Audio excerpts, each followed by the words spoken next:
Hello everybody, welcome to the podcast. Here's a new episode for you, and this one is sponsored by Spoken. Spoken helps people all around the world to improve their English through messaging platforms like WhatsApp, WeChat, Viber, Facebook Messenger. If it's a messaging platform, they'll probably use it. And with Spoken, you're connected to a native English-speaking coach, and you can take lessons anytime you want that focus on the English that you need for real-life situations to improve your speaking, listening, and comprehension skills. It's like having an English teacher in your pocket. The guys at Spoken are offering all of you, my listeners, 2 free lessons so you can check it out and see if you like the service, and then 20% off all of their courses. To get those free lessons and the discount, go to getspoken.com/LEP or click a Spoken logo on my website. You're listening to Luke's English Podcast. For more information, visit teacherluke.co.uk. Hello. Welcome back to the podcast. How are you doing today? I hope you're doing all right. Here's a new episode, and today I'm talking about how I make episodes of this podcast, including details about the technical side, like all of the gear that I use and how I use it, and also the creative side, meaning how I come up with ideas and then make them into episodes. I've also decided to make sure that there's plenty of language content in this one too. I mean, obviously it's all English. These are all words, but what I mean is that later on, I'm going to highlight certain bits of vocabulary that will come up in my descriptions, including ways of talking about technical things like recording audio, some uses of the word get, which is one of the most commonly occurring verbs in the English language, and also just some other fixed expressions and bits of language that I think are worth pointing out to you. So as you listen to this, as you listen to me explaining and describing things throughout this episode, you can watch out for vocab and try to predict which bits you think I will be explaining later, okay? So even if you're not completely married to the subject matter of this episode, you can just try to get through the bits that I'm talking about regarding how I make the podcast. Just try to get through those bits and try to spot some vocab, and then hold on until the end when you'll hear me going through that language for you, which should help you to get your head around it all. In fact, did you notice that I've already used get several times? Did you notice that? I said, try to get through the bits I say about recording equipment, and also to help you get your head around it all, okay? Try to get through the bits about how I make the podcast, and to help you get your head around it all right? So 2 phrases with get already. The first one is to get through something, meaning to finish it or pass from one end to the other. For example, I've just got to get through this work, or I've got loads of emails to get through, meaning I've got to kind of read them all. You know when you go back to work after a holiday and you've got loads of emails and you can't do anything before you've got through all those emails. Or another example would be, I know it's hard when you have depression, but don't give up, you'll get through it. Okay, so to get through something, and also I said to get your head around it all. To get your head around something means basically to understand it. It's often used in the negative form, like I just can't get my head around all this technology. I can't get my head around all this recording equipment. It's too confusing. Or I can't get my head around this tax return. It's a nightmare. There are too many documents. Okay, so watch out for that kind of thing, other uses of get and more expressions, and I'll be highlighting and explaining it all later on. But now let's get back to the topic of this episode, which is how I make episodes of Luke's English Podcast. And just to explain why I've chosen to do this episode today, here is a message that I got not long ago from a Lepster in Spain. And the message goes like this. Hello, Luke. My name is Carlos, and I'm a listener of your podcast. I'm from Barcelona. Hello, Carlos in Barcelona. Where are the hats? Donde están los sombreros? Yet again, I'm still asking where they are. That's the only thing I can say in Spanish. I don't know why. Donde están los sombreros? I'm not even sure if it's correct. Anyway, Carlos said this. He said, first of all, I'd like to congratulate you. Your podcast is excellent. Well, thanks a lot, Carlos. That's very nice of you to say so. It's very nice. It helps me to improve my English, and it's also fun. Hence, I think it's a way of learning English without realising that I'm actually studying it. In addition, I'd like to suggest a topic to be talked about in one of your programs. It would be great if you told us how you record a podcast, like, for example, how you prepare it and record it, and what software and hardware you use. Well, it would be fun to know what the podcast is like. Sometimes I wonder about the insides of it. I hope you like my suggestion. Yours sincerely, J. Carlos Mena. Well, thanks for the message, Carlos. And I do get quite a lot of messages like that, actually, from people asking me either about the technical side of the podcast making process, like what kind of equipment, what kind of gear that I use, or the creative side, like, for example, where I get the inspiration for episodes, how I come up with ideas and things like that. Not long ago, there was a little conversation going on in the comments section about that. So I've been meaning to do this episode for a while now, and so finally I'm glad to have actually got round to doing it at last. Okay, so let's talk about what goes into the making of episodes of this podcast. And the whole process, I'm going to talk about the whole process from me starting from scratch to you eventually listening to the podcast at the end. And if I'm doing it correctly, you ultimately learning some English and maybe even getting the giggles on a bus somewhere while other people give you weird looks, if I have managed to amuse you at all. So, this might get a little bit technical later on when I go into some detail about the technology I use, which could get a little bit geeky. It might get geeky later on. Essentially, it's going to go like this. I'll talk about the creative side and coming up with ideas. Then I'll talk about the technical side, and then at the end I'll be dealing with language. This might happen over several episodes, I think. So this could get a little bit geeky later. And to be honest, I'm also a little bit concerned that talking about my own podcast like this is a bit self-indulgent. You know, like just talking about my own podcast making process. But saying that, I do get messages like this quite a lot. So I think there's enough interest in this for me to spend some time answering it. And don't forget, I'm also presenting you language. I'm presenting language to you in this episode. I'm using the whole subject to kind of give you some language in context, which I will be explaining and clarifying later, okay?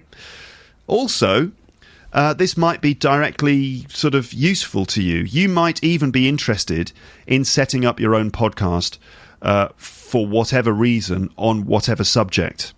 Podcasting is amazing, and I'm so glad to be doing it myself. You might want to get into it too, and this episode could help with that. Now, what kind of podcast could you make? You might be thinking, what kind of podcast could I do? Well, there's loads of things you could talk about. You could talk about your experiences of learning English, or in fact, any other subject that you know about. If there's something that you know about or that you're passionate about, something that maybe you could offer to other people, if you've got knowledge that other people don't know about, it might be worth setting up a podcast. And, you know, talking about English. It can be good practice, actually, to record yourself speaking English on your own podcast.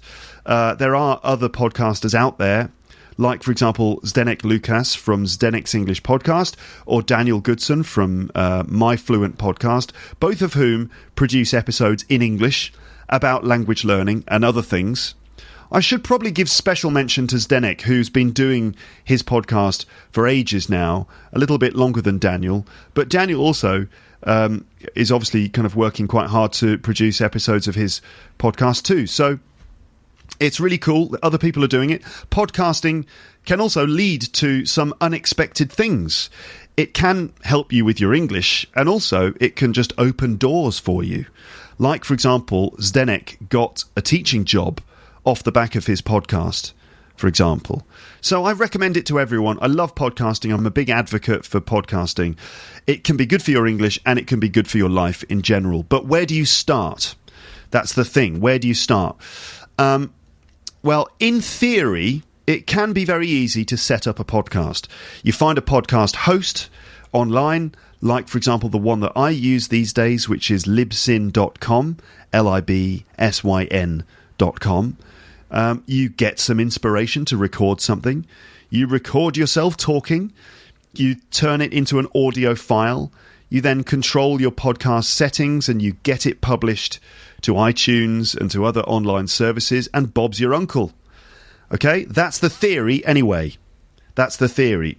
In practice, it's actually a little bit more complicated. For example, Amber recently set up her own podcast. Amber, who you know, one of the pod pals, she recently set up her own podcast, and she asked me for some technical help in doing it. And that made me realise that although podcasting in theory is a simple thing that anyone can do, like the way I just said now, in practice it's actually quite complex, especially if you're serious about doing it in the right way. So creating some content, recording your voice properly, making it into a compressed MP3 file, and then making that available for people to download, and then getting people to download it actually involves quite a lot of steps. Now, I've been doing this for a few years now, so I've built up my technical know-how bit by bit.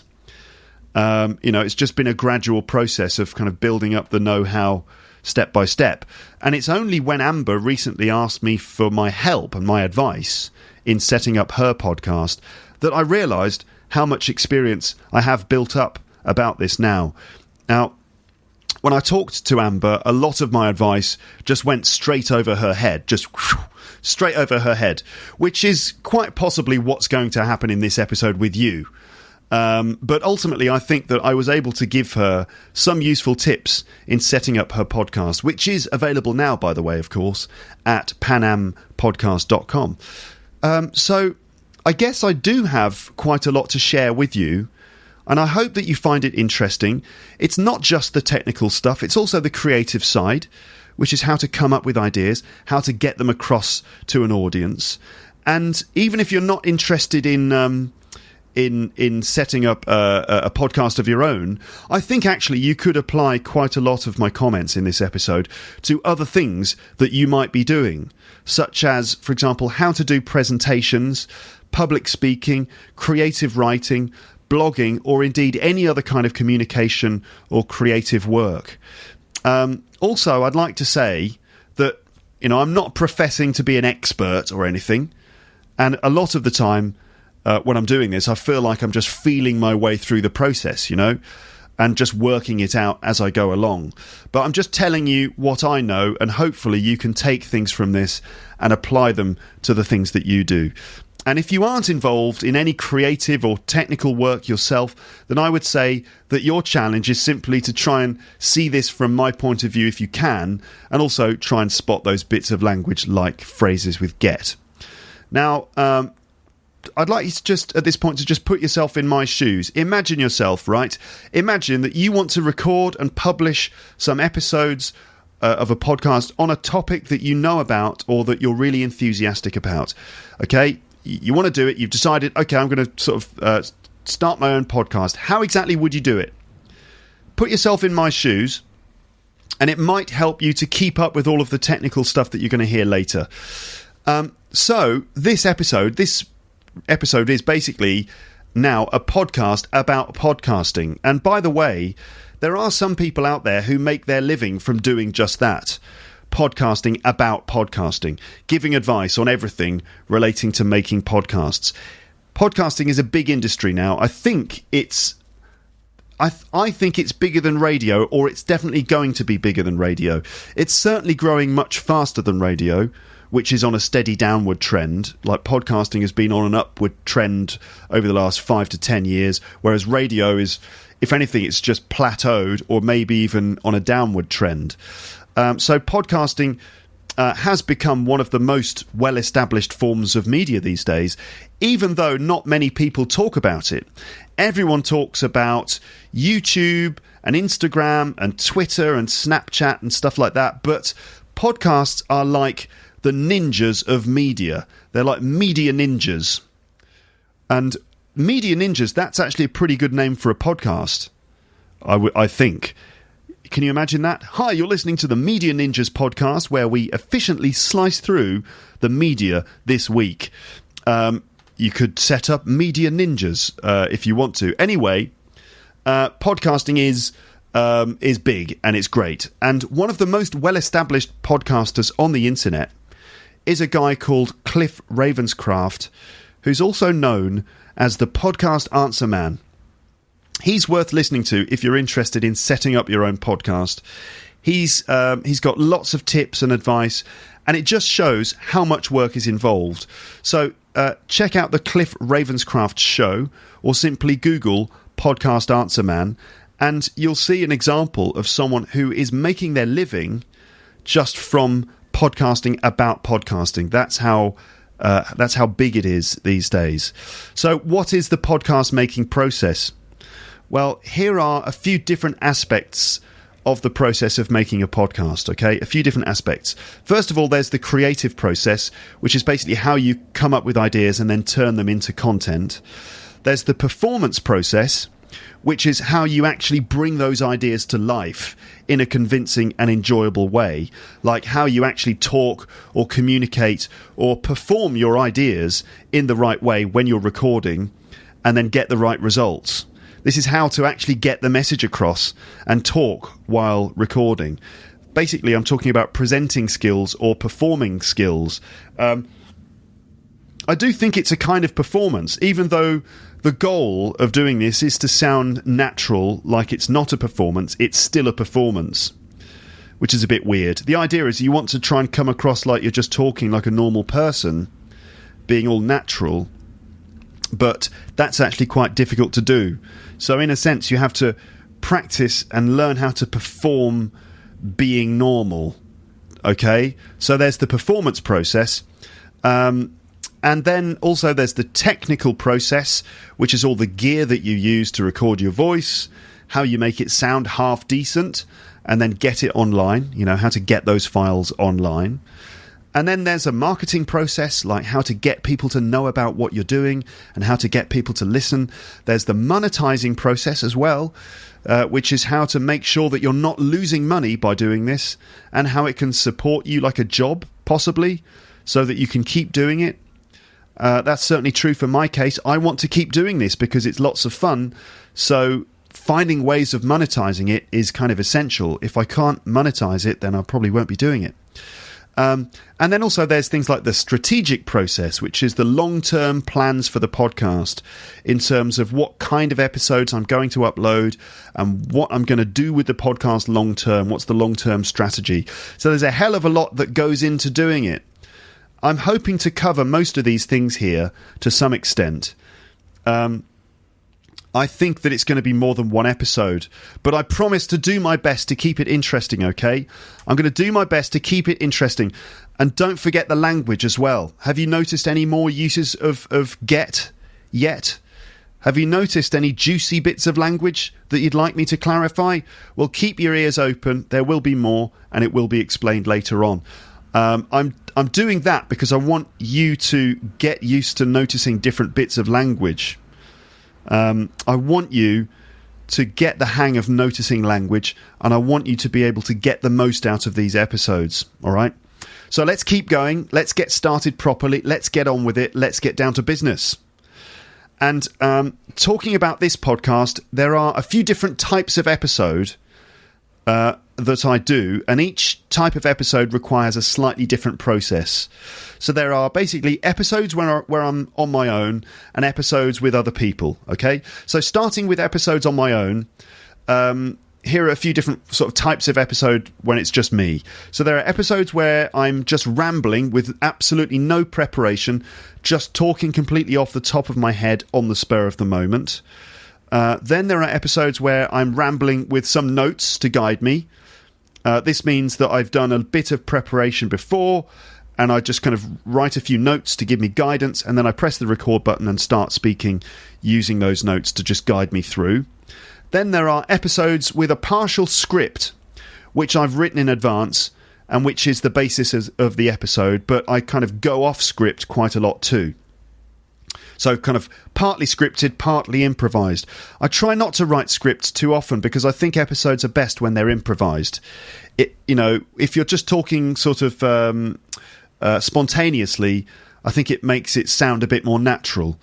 But sometimes I want to be really careful about what I say and the way that I say it, or it's because there's so much information to collect that I can't really remember it all, so I have to write a lot of it down.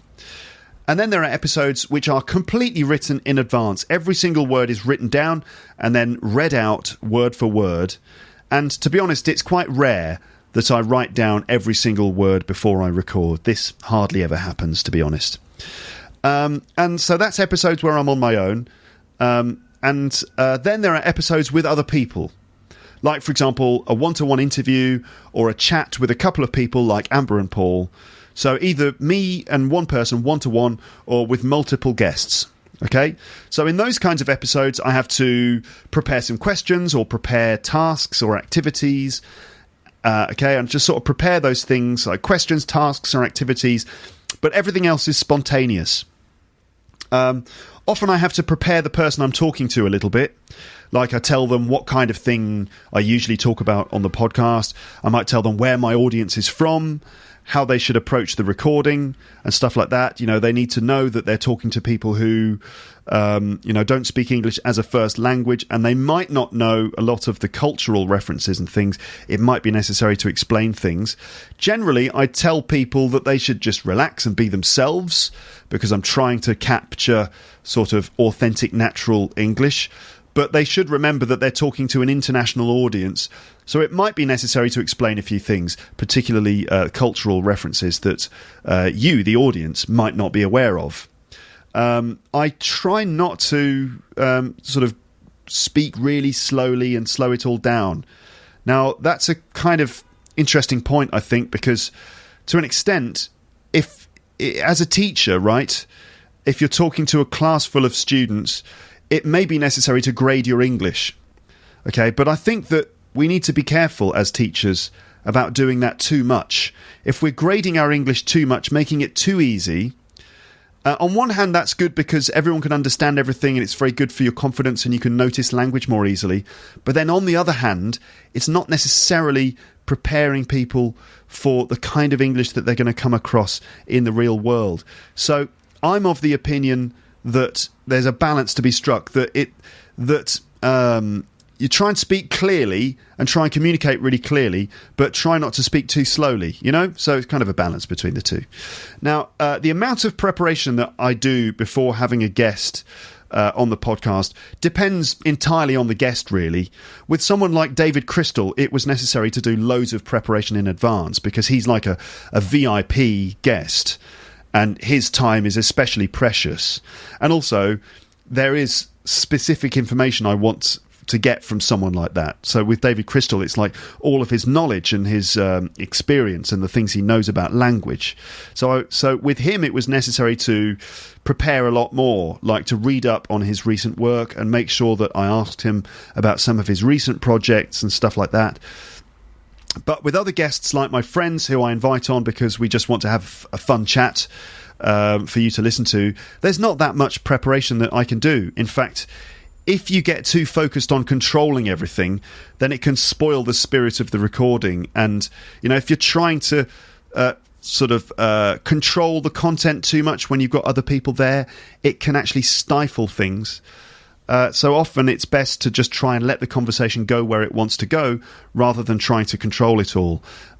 Listening is really important. You have to really listen to your guests and sort of follow their train of thought. You have to learn how to fly by the seat of your pants to an extent and just kind of follow that person, really listen to what they're saying and respond to it kind of in the moment. And that hopefully should allow them to tell you more revealing things in the process. I'm still working on my interview technique. There are definitely things I could improve, like just, for example, just letting people speak. Sometimes I think I butt in with comments and things like that sometimes. But I think conversations with other people are where the podcast is most authentic. Then, of course, there's occasions on the podcast where I'm using recordings which I find online, like bits of YouTube videos which I play, play recordings, analyse the language, break it down, like in the recent episode about Bill Bailey. And I try to do that live by playing the audio and pausing the audio and then talking and doing it that way. Sometimes it's possible to add audio clips in post-production as well. How are you doing, everyone? You still okay? You still alive? 25 minutes in? You're still with me, right? Good. How about this? How about if I just sort of play some music again in the background just to make sure that you are that you're with me? Okay, here we go. I'm doing this just to keep your attention up. This is about, 2 minutes of music, okay? Just to make sure that you're concentrating. Let me carry on. So most episodes have to be prepared these days because I want to make sure that they have something to offer beyond me just rambling about whatever comes into my head. And I want the content to be right, okay? But in any case, some episodes require loads of preparation in the form of research, writing, rewriting, language preparation and so on. And other episodes require virtually no preparation at all. So now then, let me bang on about the whole process of coming up with ideas, recording those ideas, and then getting people to hear them. How's this music?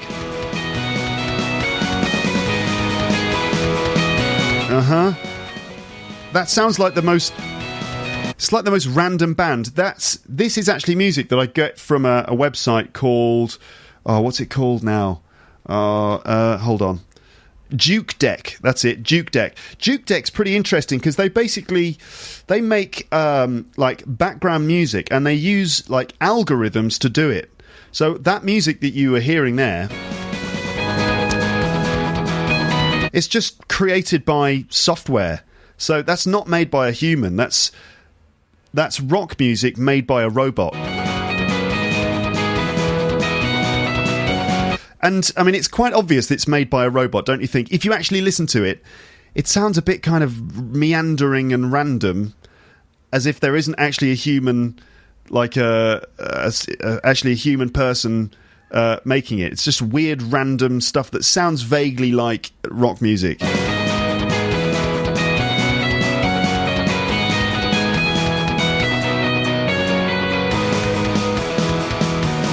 It's not bad, actually, for a robot. Not bad, really. I wonder if one day all of our music will be created by robots. I want you to just imagine now, like a group of robots all rocking out in a studio somewhere. Like like sort of music, rock and roll robots. Yeah, here's the breakdown. This is where the robot bass player gets to do his thing. There's sort of like a robot drummer there in the background as well. Here comes the guitarist again. Come on. Yeah.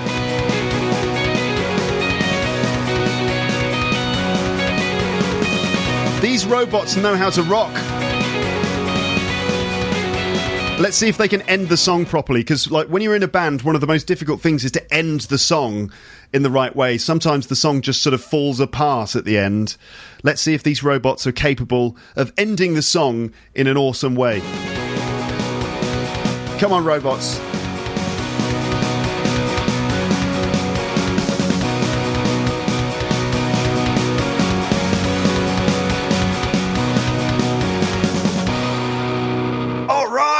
Yeah, they managed to end the song okay as well. Not bad for a group of robots. Anyway, it's not actually made by real robots. It's made by computer algorithms and stuff. Anyway, right, what was I saying? Let me now bang on about the whole process of coming up with ideas, recording them, and then getting people to hear them, all right? So the pre-recording part, so before I even actually turn on the microphone and stuff, the pre-recording section... So I have to have an idea and then try and imagine what could go into the episode in terms of subject matter, language, and just whether I feel there are certain things I could say about it. In my opinion, a good episode of the podcast should tick a few boxes. It should have some interest to my audience in terms of subject matter or language content. It should be something that I just need to or want to talk about, because if I'm interested in it, then the enthusiasm comes through. The enthusiasm just comes through if I'm interested in it. And I think that's something that you can take away from this as well. If you ever have to do a presentation or something, one of the most sort of important things is that you develop a certain enthusiasm for the subject you're talking about. Because if you actually care about what you're talking about, it really comes through. And it makes the presentation a lot more enjoyable for the people who are watching it. So, it has to be a subject that I personally really want to talk about, to try and make it interesting to listen to. It should have some simple entertainment value, or at least something a little bit different or a bit deeper, like a slightly more personal touch, or just a topic which is captivating, like a good story or something like that. And I want to make episodes a bit more real somehow than the kind of thing that you would find on established media stations that are perhaps a bit careful and a bit safe, while also, making it professionally made. What am I trying to say? I want the podcast to be, I guess, a bit more personal than the stuff that you might get on, let's say, the BBC. I mean, I think BBC content is brilliant, but it's so slick and so well made and so kind of corporate in a way that it loses some of that personal charm, the personal touch. But it's really well made. So I want to have something that's got a personal touch but is also professionally made as well. That's the idea anyway. I can't say I always achieve what I set out to achieve, but I do my best. You can only do your best, right? Luckily, because this is a learning English podcast, the topics available to me are almost endless. And in fact, the more topics I cover, the better. Because the more ground I cover, the more stuff I talk about, the more vocabulary I'm going to end up using.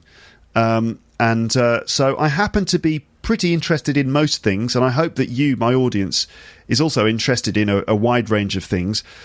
That's the cool thing about doing a Learning English podcast. You can kind of talk about anything, and it's worthwhile because you end up covering more language. So really, the world is my oyster. I can talk about any topic under the sun. There's loads of culture to explore, like kind of British culture or the culture of the English language. And also, I just love sharing things and entertaining people. So I'm pretty much never at a loss for what to talk about on the podcast. But putting together a coherent episode on a topic, that's the challenge. So I write down my ideas in Google Documents. That's what I use. I find Google Documents to be the most convenient way to kind of keep all my ideas written down, because they're just very simple. I have tabs open on my computer with kind of Google Documents where I can kind of write my ideas in. You can access Google Documents from anywhere as long as you've got the internet. You can, they're all stored in the cloud, which makes it really convenient. I can access them on my phone or other computers if I'm away from home. And I actually have a folder in my Google Drive with loads and loads of Google Documents in it. And like a huge to-do list with something like over 100 half-prepared episodes, like over 100 documents where I've started preparing something. They're like half prepared, or it's just a few little ideas, or it's like almost completely prepared ideas, which I'm planning to finally get round to recording one day. Sometimes I wonder if I'll ever get them all done. This is actually one of those episodes. This episode was a half-formed idea on a Google document for a few months. So I'm really glad to have actually got round to recording it now. So, you doing all right there, folks? How are you doing? I'm just checking in on you again here at this point. Are you still with me? Carlos? Is this the kind of thing you wanted me to talk about? Carlos? Carlos? Carlos? I've got God, he's gone. He's gone. Where's Carlos? Has anyone seen Carlos? No? Can we send out a search team for Carlos, please? Sweep the area. We've got a missing Lepster. He's disappeared back into the shadows in the dark undergrowth of the internet. Carlos, if you are there, let us know. Get in touch, eh? Okay. Get in touch. Did you hear that one? There's another get expression. So I'm going to talk now about how I get ideas. Okay? And just to keep you focused at this point, I'd like you to just think for a moment about these questions. We're talking now about getting ideas, coming up with ideas, which is something that doesn't just apply to, doing this podcast. Everyone has to come up with ideas, right? I think so. I think that's true. So here are some questions for you to consider about getting ideas. So are you someone who has to come up with ideas, maybe because of your job or your studies? Do you have to regularly come up with ideas? Do you have to make new things or solve problems? How do you come up with those ideas? How do you get your ideas? Where do the ideas come from? Right? Where do they come from? Do you ever have ideas, like really good ideas, like maybe just before you go to sleep at night? You might be lying there, just, drifting off, and you suddenly think, and you have an idea, and you think, that's a great idea. I'm going to make that into a real thing, and it'll be brilliant. I'll do it in the morning. And then you go to sleep with a smile on your face, because you've had a great idea. And then in the morning, you're eating your cornflakes, and you just have this kind of itching feeling on the back of your neck, and you scratch it, and that's it. That's all that happened to the idea. You forgot about it completely during the night, and it just turned into a little itch that you just scratched away, and it's gone. Where do the ideas go? Where do they come from? And then where do they go when you forget them? I don't know. Also, how does it feel to come up with ideas? What does it sound like in your head? Does it sound like this?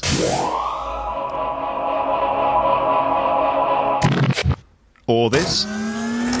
That's quite a good one. It's just like the cogs, the mechanics of your brain working. Or does it sound like this? Depending on if it's a very silly idea. Maybe it sounds like this. Right, that's, again, just your synapses coming up with an idea. Maybe it's this one. Idea, downloading. Sir, we're receiving an idea. Quickly, write it down. What is it? That's how you had ideas in, like, the 40s. Maybe again, if it's another stupid idea, it could be this. This is the one that I often get in my head. All right. Hey, that's a good idea.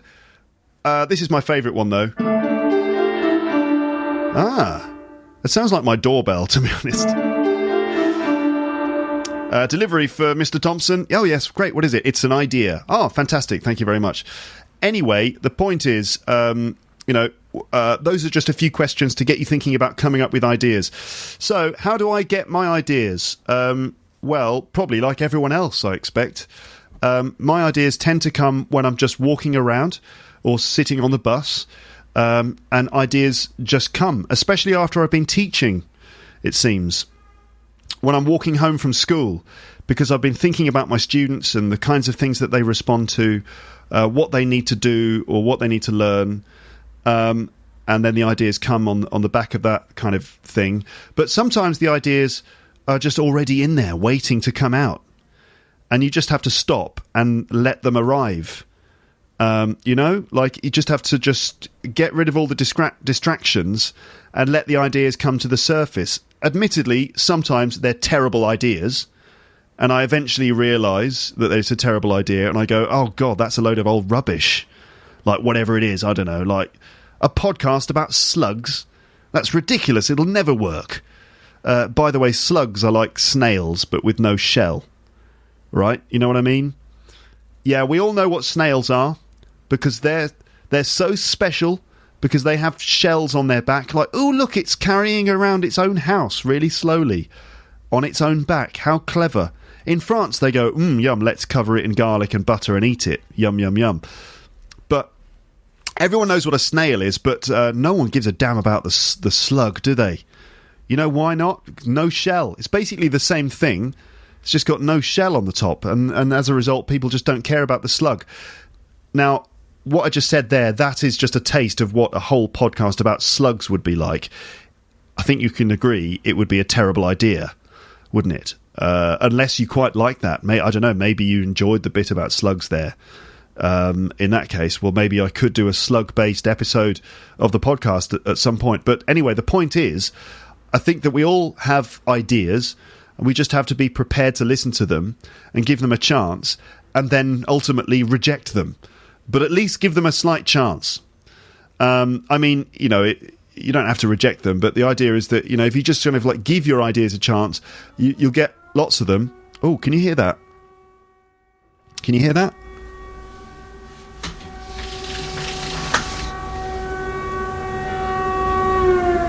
That's a weird sound, isn't it? Isn't that a bit disturbing?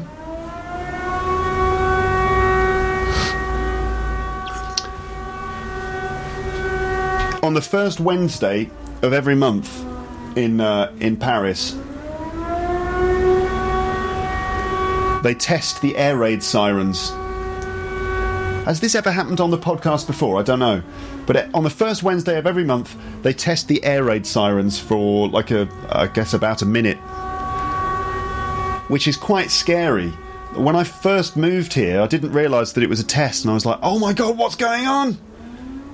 Are we under attack? But no, it's just a test. Still, it's a bit freaky, isn't it? A bit unnerving to hear that. It's all across the whole city. Yeah. So basically, if you're planning on attacking Paris, then obviously the 12 o'clock on the first Wednesday of the month is the time to do it, because we'll all be going, oh, it's fine, it's just a test. Don't attack Paris, by the way. It's a lovely place full of people who, I mean, sometimes the people are not very friendly. They can be a bit rude, but ultimately they're nice people. You know, they're just trying to go about their lives. Don't attack us. It's just, what's the point? Anyway, what was I saying? So give your ideas a chance, okay? Give your ideas a chance, and you can reject some of them, but you've got to let them come out, let them kind of breathe, and then, you know, you can then decide which ones are the good ones and which ones are the not so good ones. Usually, if I just like switch off distractions, if I switch off my music, or I stop reading, or stop watching something, or stop doing whatever it is I'm doing on the internet, an idea will just arrive, and if I give it half a chance, it can develop into something that I can imagine being an episode of the podcast. That could apply to anything, I'd imagine. It doesn't have to be podcast episodes.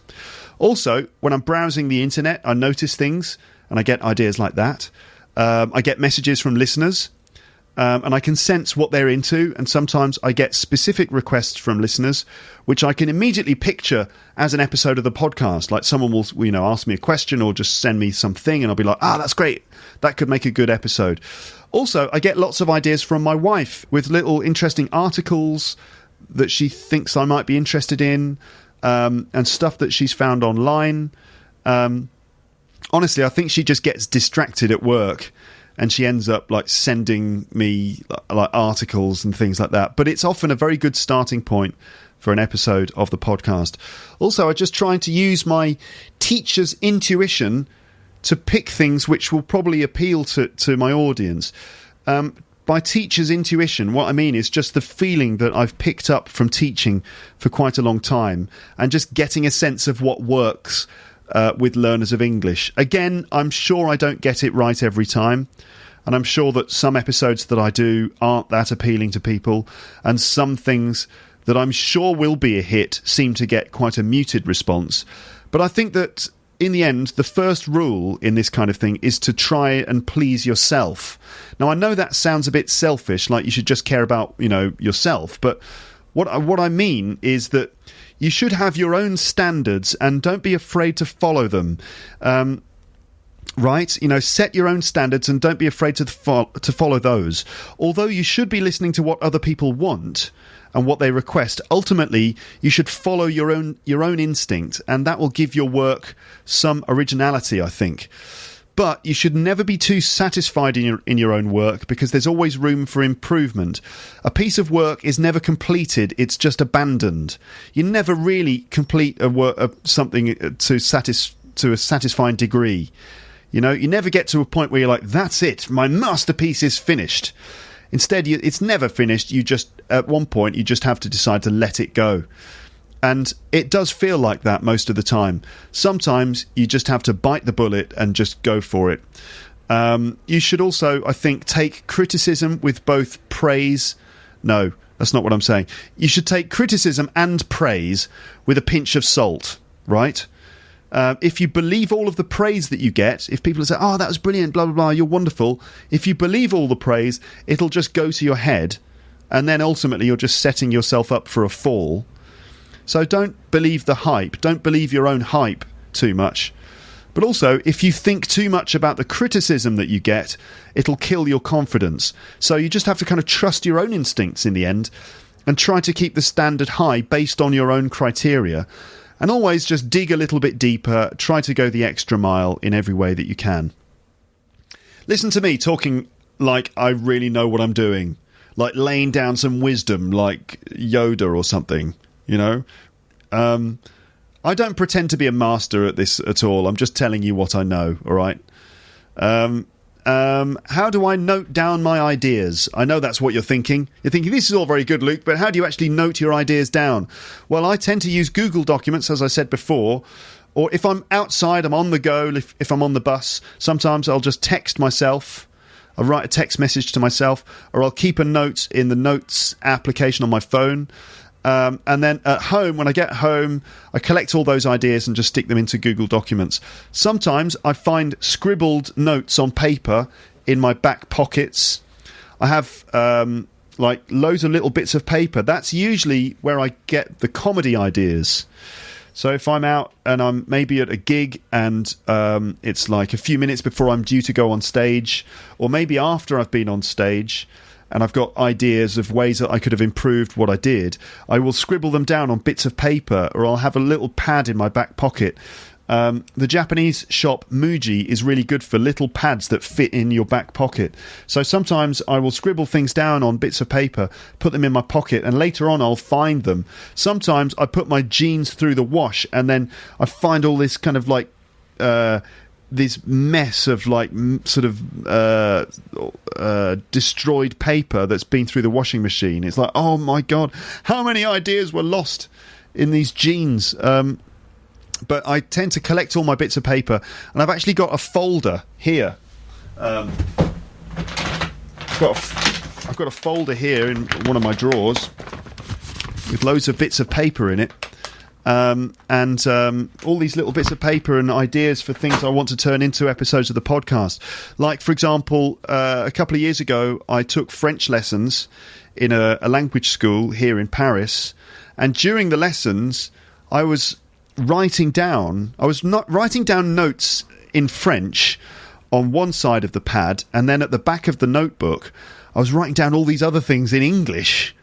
This just shows what a terrible student I am, because I'm just thinking about podcast ideas and things instead of focusing on the language stuff. But at the back of the book, I was writing down all these ideas that were coming to me, because being a student in a language classroom was so kind of interesting to me, because normally, you know, I'm the teacher in that situation. So being a student, being on the other side was really interesting. And that kind of juxtaposition just kind of gave me all these ideas, and I had to write them all down. A lot of the stuff I was writing down was like comments about the teacher and the way that the teacher was teaching the lesson, and also things that it made me realise about being a language learner. So I wrote all these scribbled ideas down at the back of my notebook really quickly. So I've got that in my pad, all these ideas and things, which I should make into an episode of the podcast soon. You know, I guess I don't talk about learning French that much because, to be honest, I'm a bit ashamed about my lack of progress. And it's probably because, as you can hear in this episode, I spend so much bloody time doing this podcast and thinking about stupid ideas about slugs and things that I don't end up spending enough time on my French. Another excuse. Actually, about slugs, I'd never considered an episode about slugs before today. And I just came up with that idea as a joke. But it's becoming strangely appealing to me now. Just talking about slugs for an hour, that would be ridiculous. You do know, you know what slugs are, of course. You know what snails are? Those kind of squidgy, soft little creatures that move really slowly, and they leave a trail, like a little silver trail on the floor, and they carry their home on their back. It's like a shell, like a spiraled shaped shell, and if you touch it, you know, they've got their eyes on stalks, and if their eyes touch something, then boom, the eyes kind of come back in, and they can go all the way inside their shell. That's a snail. French people are famous for eating them with garlic and butter.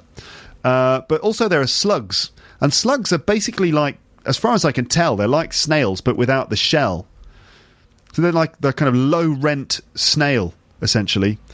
Right, I'm not doing the slug podcast now. That's not what I'm here to do. Anyway, so I wonder if I'll ever get round to making all those episodes that I've got in like folders and Google Documents and things like that. Now, here's another question for myself, which is, how do you develop those ideas to the point that you actually start recording? Well, sometimes, as I said, I have to write notes or just think about a subject in order to get where I need to be to start recording something about it. Then again, sometimes the best way is to do absolutely no preparation at all and just start talking about a subject. But that does feel a bit risky, because who knows what I'll say, and who knows if I'll actually deal with the subject in the way that I intended, and who knows which nation of people I might inadvertently offend without meaning to. But generally, I do spend a fair amount of time writing some notes in advance to make sure that I cover all the details that I want and to give the subject a good chance, basically. But the contradiction is that I actually hate reading from notes. I hate reading from scripts. And I always advise, like, my students that they shouldn't prepare scripts in advance of a presentation, that they should just try to practice delivering the message without reading it from a script, because I think it's much better, it's much more effective and much more engaging. So I'd much rather just speak off the top of my head, but it's really hard to do that and cover all the points that I want to cover at the same time. So it's kind of a balancing act between preparing and not preparing, essentially. Then when it comes to the recording, actually switching on the microphone and starting the recording, I have to kind of get myself pumped up. Okay, I have to get myself pumped up, and generally I do this by drinking tea. That's how a British person gets pumped up. And then I just imagine that, like, Arnold Schwarzenegger is my personal trainer, and he's there going, "Come on, Luke, let's get pumped up. Let's pump it up, Luke. Come on, Luke, show me what you're made of. I know you can do it, Luke. Pump it up. Ow. Let's get pumped up, Luke. I know that you can do it. Show me what you're made of. Show me what you're capable of, Luke." Ow.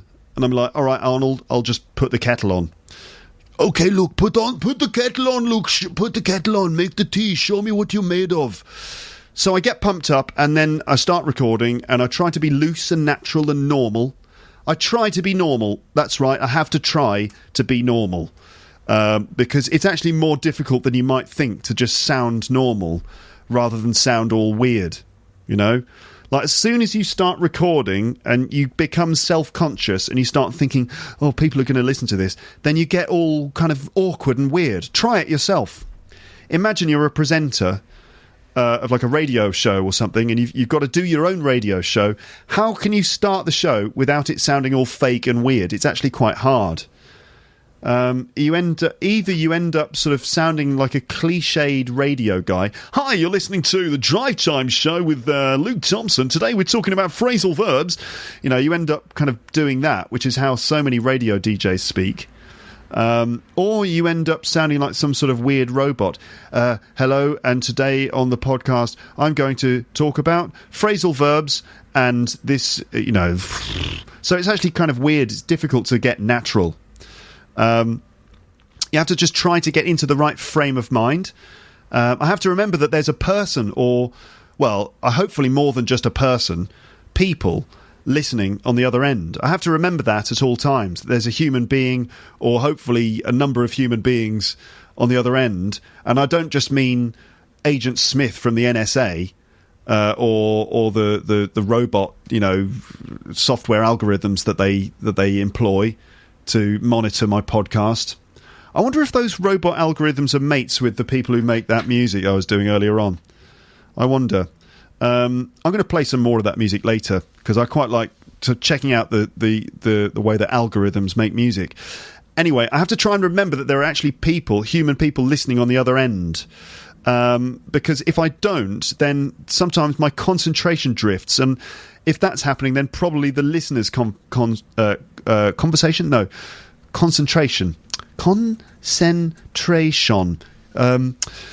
I have to remember that there's another human being on the other side when I'm talking, and because if I don't, then my concentration drifts, and if that happens, then probably your concentration drifts too. Does your concentration ever drift when you're listening to this? It probably does, just like it does in many situations, like, for example, when you're reading a book. That happens to me all the time when I'm reading. I'll be reading a book, and then I'll go through a few pages, and then I'll realise I've been reading this book, right, but I've got no idea what's going on or what's happened for the last 3 pages. I've been thinking about slugs and Arnold Schwarzenegger. Pump it up! Come on, slug! Come on, I know you can do it!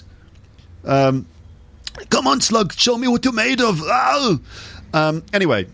when you're reading and you realise that you haven't been concentrating and you've just got no idea what you've just read on the last 3 pages and you have to go back, well, I want to avoid that happening on the podcast. So I have to, if possible, I have to keep trying to avoid that by sort of reaching out to grab your attention. Like, come on, wake up, concentrate. I'm not sure if I always achieve that, but there it is, I just think anyway, like, for you, if you're doing a presentation or something, you do always have to be trying to reach out to get the attention of the audience somehow. This can be done, I mean, I do it on the podcast by doing stupid things, but if you're doing a presentation, that can just be something simple, like making sure that you're looking at everyone that you're talking to, like, not obsessively, not staring into their eyes, but just sort of like, casually making sure that you're engaging each person in the room. It could mean in a presentation, it could mean like just stepping forwards sometimes or stepping back a little bit, just to make sure that you're staying engaged there with people. So on the podcast, often I make false starts and I have to stop and start again. This happens quite a lot, especially at the beginning of an episode. I have to get myself in the right frame of mind, and then I'll hit record, and I'll be like, hello, you're listening to Luke's English podcast, and bollocks, so I'll start again. And I end up doing that loads and loads of times. It happens a lot. The first 2 minutes of an episode, I think, are quite important, so I have to try and get it right without making any little mistakes, without fluffing any lines. I have to start talking naturally. I think there's a difference between just starting the episode and starting an episode in a way that draws people in. And I try to think about the people listening and what they're doing, what you're doing as you listen. Like, for example, all those ninjas out there on public transport who think that they're just listening. I know you ninjas. You're out there, you're on your bus or whatever, somewhere in the world, and you just think you're just quietly listening. Yeah, I'm just listening. No need to worry. No need to, actually communicate with Luke. I'll just listen silently. I'll keep myself to myself. Well, yeah, you right now, you on the bus. Yeah, I'm focusing on you. I'm watching you. I'm not actually watching you, but let's say I'm watching you. I don't know who you are. I don't know where you are, but I will hunt you down. I will track you down. I will find you, and then I'll just make a nice podcast for you to listen to. How's your journey? You feeling all right? Yep, good. Another thing is I try to switch off the editor a bit. I've talked about switching off the editor on the podcast before. I did a whole episode about it. It was called something like How to Switch Off Your Editor to Build Your Fluency in English, something like that, episode 401. So switching off your editor just means I try not to limit myself too much. To switch off your editor just means being prepared to let it all go, let the ideas come out, let the thoughts come out without trying to control them or filter them or limit them or worry too much about what people will think. It's really hard to do that. It's hard to switch off your editor and just let things come out and just, let your internal monologue come out through your mouth. It's hard to do that because it feels like a risk. Because it feels like you're going to make a fool of yourself. But I think it's an important part of the process of writing, coming up with ideas, writing anything, including comedy, for example. You have to let it all just come out without worrying, without worrying about, I can't say that, or that's a bit silly, or, I can't talk about slugs. What are people going to think? Naturally, we block out those ideas. We block out the creative ideas. But you have to try and switch off that thing, and then you're more likely to come up with sort of funny, interesting, or original things. In theory, of course, in theory. I'm sure that often when I switch off my editor, I just do make a fool of myself. But I think really it's about being brave enough to kind of take it all further. I'm sure sometimes I say things that make me sound silly, and some people are like, stop talking about slugs. But there it is, You just got to try and find your originality, and switching off your editor and being prepared to make a fool of yourself, on one hand, can be a risk because you can make yourself look silly. But on the other hand, you can benefit so much from it because it gives you this clear kind of, what's the word for it? A clear canvas. And it can allow good ideas to come out. So it's a bit of a risk. Again, it's a balancing act between sort of coming up with nonsense and, on the other hand, just letting ideas come out. And it is about being brave enough to take it further. A balancing act. That's what I've said. You have to be careful not to say anything too stupid or too embarrassing or offensive or just plain wrong. But on the other hand, you have to try not to limit yourself to the point that none of your personality comes through. So you have to try and let your personality come through, even though it's a bit of a risk. It's a balancing act. Occasionally, I will start recording, and for whatever reason, if I'm not satisfied, I just have to stop and get rid of what I recorded and just start again from scratch. But usually, I'm able to keep going. I play music sometimes at the beginning. I just think it sounds nice. It sounds like a show if there's music at the start. If I'm doing it right, I don't notice the time passing. Sometimes I lose track of time because I'm involved, I'm into what I'm doing. And hopefully that's the same thing for you too. Hopefully when you really get into listening to this, you don't really notice the time passing. Hopefully. I like to think that's a good thing. I try to use some comedy skills to try to make it funny sometimes. I can't explain how to do this, or even indeed if I do manage to make it funny at all. I'm sure there are plenty of times when I make jokes and nobody notices, or nobody gets the joke, or simply that the joke isn't funny. I don't know. But I do actually, to be fair, I do get quite a lot of messages from people telling me that they laugh out loud when they're listening on public transport, and then they feel all embarrassed. Good. If that's the case, good. I'm really glad that I'm embarrassing you in public in front of other people, because if you're one of those ninjas who's like on a bus, like, oh, I'm just on a bus, no problem, and then you start laughing, got you, didn't I? Yeah. I do think it helps actually, if it's funny or amusing or just entertaining in some way. I think that helps you to listen to more, and I'm sure it must help the learning process somehow, like breaking down the affective filter, all that sort of thing. How do you make something funny? This is a very difficult question to answer. I'm not sure I know the answer, but here we go anyway. I think often it means trying to take a situation further. Okay, that could mean like acting out a situation that you've just talked about. So don't just describe the situation, but act it out as well. Now, that might not apply to every presentation situation you're in. I think it does apply to English teaching. If you're a teacher, you're in a classroom and you're presenting language, sometimes it's really great to actually act out the language in a little dialogue with yourself. Or if if you're doing a podcast or something, it can be great to just take it a little bit further.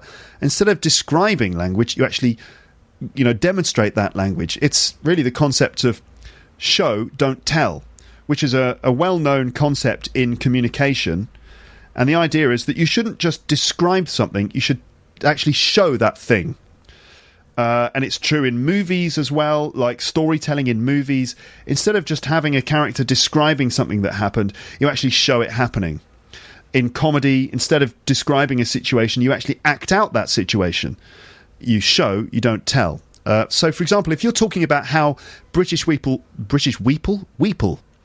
yes, that's a whole new race of people in Britain. They're small, they're a bit like hobbits, weeple. British weeple. No, never mind the British weeple. They're like leprechauns. We don't talk about them. Just forget about that, okay? Forget about the weeple, okay? It's just an urban myth. It's just a conspiracy theory. They don't really exist. It's fine. Shit. Anyway, British people. If you're talking about how British people talk about the weather, don't just describe the situation, but act it out as well. Have a conversation between two people talking about the weather. And you're doing both voices. Doing stand-up has shown me that you can do two parts of a conversation and the audience are more than capable of filling in the details themselves. And in fact, when the audience are filling in all the details, that's kind of what makes it fun. So, for example, you could be like, oh, it's hot today, isn't it? Oh, yeah, it is hot. Oh, it's so boiling. It's hard to sleep when it's like this, isn't it? Yeah, it is. It's really difficult to sleep when it's this hot. Yeah, it's true, isn't it? Bloody immigrants. Sorry? Immigrants? Well, yeah, it's the bloody immigrants, isn't it? Coming over here from their hot countries, heating up our atmosphere. What? Okay, that's not particularly funny, maybe, but you get the idea, right? Just taking it a bit further. Like, oh, God, it won't stop raining, eh? It's July and it's still raining. Oh, yeah, I know, bloody immigrants. You what? Immigrants? Yeah, bloody, it's like a tidal wave of immigrants, isn't it? Sorry, are you talking about immigrants or water? Can you make up your mind? All right, was that funny? I don't know. Anyway, so show, don't tell. That was an idea. What I was trying to demonstrate there is the idea of like taking something a little bit further, just pushing it a bit further. Obviously, you wouldn't do that if you're a teacher and you're presenting the way that British people talk about the weather. To do it in a more sensible way, of course, it would be like, British people, if you're starting a conversation, it might be normal to talk about neutral topics like the weather. For example, you get to work, it's like, oh, it's really hot, isn't it, today? Yeah, it's boiling, isn't it? Yeah, it's really hot, isn't it? Yeah, it's boiling, isn't it? It's not very comfortable. No, it's really close, isn't it, today? Did you come here on the tube? Yeah, I did. Oh, it was a nightmare. Oh, the tube. Don't go at the end. All right, people don't normally do that. Anyway, you can also comment on what would happen if something kind of silly was true. Okay, if something silly was true. You can just comment on it. So I'm still talking about the idea of sort of coming up with funny ideas or trying to make things funny. So imagine something silly was true. You take that logic, you take that sort of non-logic and then run with it as if it was logical. So you take a non-logical situation and take it to its non-logical conclusion. For example, the idea that pets are listening to this podcast and learning English from it. Okay, like what are they doing with that information? You could take that idea and run with it. For example, you could be like, welcome to the podcast, whoever you are, wherever you are in the world. You're all welcome to listen. Men, women, children, any pets listening, you're welcome to. I don't know what you're doing with this information. Maybe if you are a pet, maybe pets learn English from this podcast, but we don't realise. Maybe they're learning English like, you're just listening to the podcast and your cat's on the sofa. Maybe your cat has been learning English, but they don't tell us. They don't tell us that they can speak English, because if we knew that our pets spoke English, then we'd make them pay rent, wouldn't we? If your cat was like, oh, I thought that was an interesting episode. What? You can speak English? Right. I'm charging you rent for living here. That's just an example of taking non-logic to its non-logical conclusion, you see. I mean, I'm just rambling here about trying to come up with funny ideas. Something to do with these things. Now, how does this relate to making a learning English podcast? Well, I think it's just about how you make stuff up that's enjoyable to listen to. And that's important for any subject, you know. I think it makes a big difference if there's a bit of fun, a little bit of play involved, doesn't it? So you can point out something that you've noticed that people don't often talk about. Point out certain odd things about the world that everyone experiences that we rarely talk about, which is the basis of observational humour. I mean, that's what Jerry Seinfeld has built a career on. You could just sort of make fun of things that happen to everybody, or make fun of mistakes that you've made. I mean, I often do that, try to make fun of mistakes I've made. Like, for example, when I slip up, when I say the wrong thing, like when I talk about weeple instead of people, when I make a slip of the tongue. Don't be afraid to make a fool of yourself, and don't worry too much if you do. I mean, that obviously depends on the situation, of course. If you're the Prime Minister, you might want to avoid, you know, openly making a fool of yourself in public. Although, actually, I wouldn't mind if Theresa May did more stupid things in public. I think it might make her more likeable. You know, it couldn't make her any less likeable, could it, really? Come on, Theresa, fall over in public or something, or drop a cake on someone's head by mistake. Maybe you could accidentally punch Boris Johnson. Actually, it doesn't have to be an accident. Just punch Boris Johnson. That would be fine. I think that's what the country wants. In fact, it's what the country needs, goddammit. Anyway, really, it's about letting your mind wander and trying to allow your voice to speak about those thoughts in a coherent way. Because I think that most of us have crazy thoughts in our heads from time to time, but we never say them out loud, especially in public, which is probably a good thing, to be honest. I wouldn't advise just wandering around in public, just saying the things you're thinking. Like wandering around going, oh, this left foot, right foot, left foot, right foot. Oh, you're attractive. Left foot, right foot. Oh, I'd like to buy all the things in that shop, but I can't. Maybe I'll rob it. No, I won't. That's illegal. You know, you can't do that, obviously. But what I'm saying is that we all have this monologue going on in our heads. And so it's quite amusing, I think, when someone puts that monologue into words. I think this is part of the appeal of doing stand-up comedy, hearing someone talking about what we've been thinking, but we've never put into words.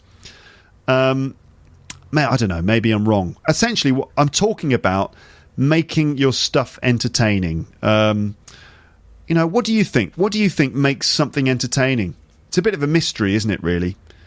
Let me know what you think, and let me know about, you know, how you can apply any of this stuff I'm talking about regarding creativity. How could you apply that to any of the things that you do? Maybe if you have to do a presentation, or if you're involved in any form of creative work. What do you think? And tell me what you think is the key to making something entertaining. Actually, I think that one of the most entertaining things to listen to is just simple human interaction between friends, or interaction between people that's genuine. They don't even have to be friends. It's usually just captivating, just listening to people talking to each other in a genuine way. And if you get the right people together with a good dynamic between you, like, for example, people who know each other well and get on well, then it doesn't really matter what you're talking about, I think. And I think language-wise, this is also true. I think unplanned situations between people can reveal interesting and authentic language, while also being just, hopefully, engaging to listen to. And another thing I've found useful to remember is just to focus on giving to the audience somehow. This is an important thing for anyone talking publicly, like when you're doing a presentation or comedy or anything. Focus on giving to the audience, not trying to get their approval. All right then, fine. I think that's enough for this episode. I hope that you found it interesting. Are you still with me, Carlos? Did we find Carlos? Did we find him yet? No, they've got helicopters out looking for him. I hope he's all right. God, where is he? Let's listen to a bit more robot music, shall we? Where is it? Where's all my robot music? It's here. Juke Deck stuff. Let's have a little listen to some stuff made by robots. Here we go.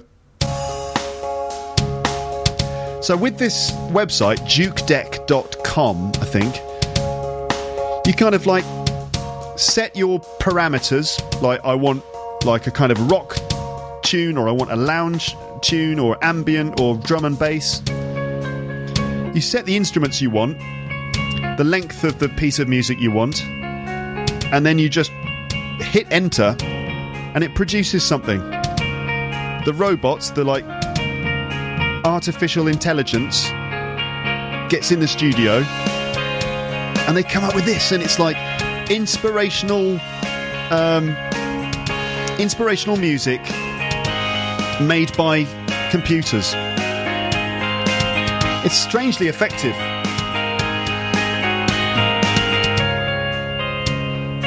But it's also kind of a bit meandering, you know what I mean? Like meandering, it's like the guitarist doesn't really quite know where he's going. It's just like general blah-de-blah kind of meandering sounds, but you realise there's no real underlying melody. It's just random guitar-y sounds.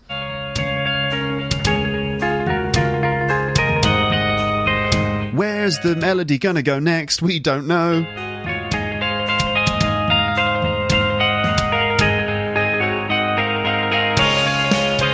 Yeah!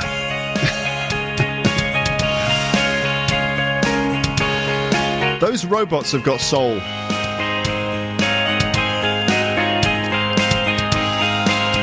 And are they going to end the song? Are they going to end it properly, or is it just going to just sort of fall apart at the end? Yeah, not bad at all. Okay, folks, thank you for listening all the way up to the end of this episode. Don't forget that I will be covering language that's come up in this one, okay? I promise. All of those phrases with get, other bits of vocab that you might have noticed, I'm going to go through it with you in the podcast very soon. There's going to be another one after this about technology, so the recording process, recording equipment and things like that. So there'll be another one, and then the language, all right? Okay, good. You're still with me, right? You're still alive? I hope that you're not just a skeleton with your headphones on somewhere. Of course you're not. You're all fully engaged on buses and stuff, aren't you? Just loads of Lepsters riding around on buses and trains all over Lepland. Where are you going? Where are you going? What are you doing? What are you doing? Where are you going? What are you doing? Where have you been? What's happening? Let me know. Leave a comment in the comments section. I'd love to know, for example, the situation that you're in as you listen to this. That would be nice to know. All right then, thanks for listening. Join the mailing list and you'll get an email in your inbox whenever I upload new stuff. But for now, it's just time to say goodbye. Bye.